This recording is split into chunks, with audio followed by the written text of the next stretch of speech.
ഇപ്പം നമ്മുടെ നാട്ടിൽ ഇഷ്ടം പോലെ ഉണ്ടായിരുന്നു പുളിവെണ്ട. അറിയോ? പുളിവെണ്ട. വെണ്ടയല്ല, പുളിവെണ്ട. ഓർമ്മയുണ്ടോ?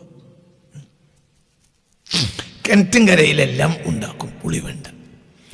അത് എന്താണെന്നറിയാം, പിന്നെ കറി വെക്കുമ്പോൾ അതിൻ്റെ ഈ പുളിവെണ്ടയുടെ കായയിൽ നിന്ന് ഇങ്ങനെ അടർത്തിയെടുക്കും അല്ലികൾ. അതാണ് കറിയിലിടുക.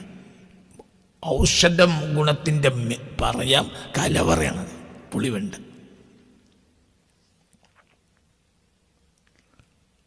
ഇപ്പോഴും അപൂർവമായി നമ്മുടെ ചില വീടുകളിലൊക്കെ ഉണ്ട്. അത് വീണ്ടും തിരിച്ചു കൊണ്ടുവരണം. വലിയ ഗുണമുള്ളതാണ് പുളിവെണ്ട. കണ്ടിട്ടുണ്ടോ?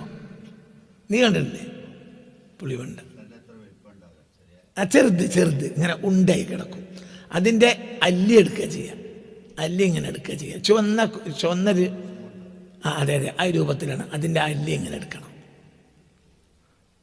പിന്നെ എന്താ പറയുക, ഇപ്പോൾ ഉദാഹരണം മത്തി ഒക്കെ കറി വെക്കുമ്പോൾ അതിലിട്ടാലൊക്കെ വല്ലാത്തൊരു ഗുണമാണ്. വളരെ നല്ല വല്ലാത്തൊരു ഗുണമുള്ള സാധനമാണ് ഈ പുളിവെണ്ട. അതേപോലെ തന്നെ ഇപ്പോൾ എന്താ സാമ്പാറിൽ ഉപയോഗിക്കാം. ഇങ്ങനെ വല്ലാത്ത ഗുണമാണ്. ഇത്തരം ഔഷധ കൂട്ടുകൾ നമ്മളെ ഭക്ഷണത്തിൽ പഴയ കാലത്ത് ഇഷ്ടം പോലെ ഉണ്ടായിരുന്നു ഇങ്ങനെയുള്ളത്. അതുകൊണ്ട് തന്നെ ഒരളവോളം നമുക്ക് രോഗവും ഇല്ല, ആശുപത്രിയില്ല. ഇപ്പം എൻ്റെ കുട്ടിക്കാലത്ത് ആശുപത്രിയില്ല, അപൂർവമുണ്ട്. ഉദാഹരണം, നമ്മളെ നാട്ടിൽ ആശുപത്രി കാണണമെങ്കിൽ നിലമ്പൂർ പോകണം. എൻ്റെ നാട്ടിലൊരു ആശുപത്രി കാണണമെങ്കിൽ നിലമ്പൂർ പോകണം. നിലമ്പൂർ തന്നെ പ്രാഥമിക ആരോഗ്യ കേന്ദ്രമേ ഉള്ളൂ. ഒരു ആശുപത്രി എന്ന് പറയുമ്പോൾ ആശുപത്രി ഉണ്ടെങ്കിൽ മഞ്ചേരി പോകണം, അല്ലെങ്കിൽ കോഴിക്കോട് പോകണം. കോഴിക്കോട് മൂത്തേടെന്ന് പറഞ്ഞാൽ ഏകദേശം 100 കിലോമീറ്ററിന് അടുത്തുണ്ട്.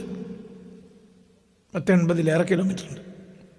അപ്പോൾ ഒരു ആശുപത്രി പോലത്തെ ആശുപത്രി ഉള്ളത് കോഴിക്കോടാണ്. അത്രയും ദൂരമുള്ള ആളുകൾക്ക് ആശുപത്രി ഇല്ല, അതിൻ്റെ ആവശ്യവും ജനങ്ങൾക്കില്ല. എന്തുകൊണ്ട്? അങ്ങനത്തെ രോഗങ്ങളും ഇല്ല. ഇന്ന് അതേ മൂത്തേടത്ത് എത്ര ക്ലിനിക്കുകളാണെന്ന് കയ്യും കണക്കും ഇല്ല. ഒരു ആശുപത്രി ഇല്ലാത്ത നാട്ടിൽ എൻ്റെ കുട്ടിക്കാലത്ത് ആശുപത്രി ഇല്ല. എൻ്റെ കുട്ടിക്കാലത്ത് ആശുപത്രിയില്ല. ഒരു വൈദ്യരുണ്ടായിരുന്നു, അദ്ദേഹത്തെ തോട്ടുങ്ങല വൈദ്യർ എന്ന് വിളിക്കും. തോട്ടുങ്ങല വൈദ്യർ എന്ന് വിളിക്കാൻ കാരണം എന്താ അറിയോ?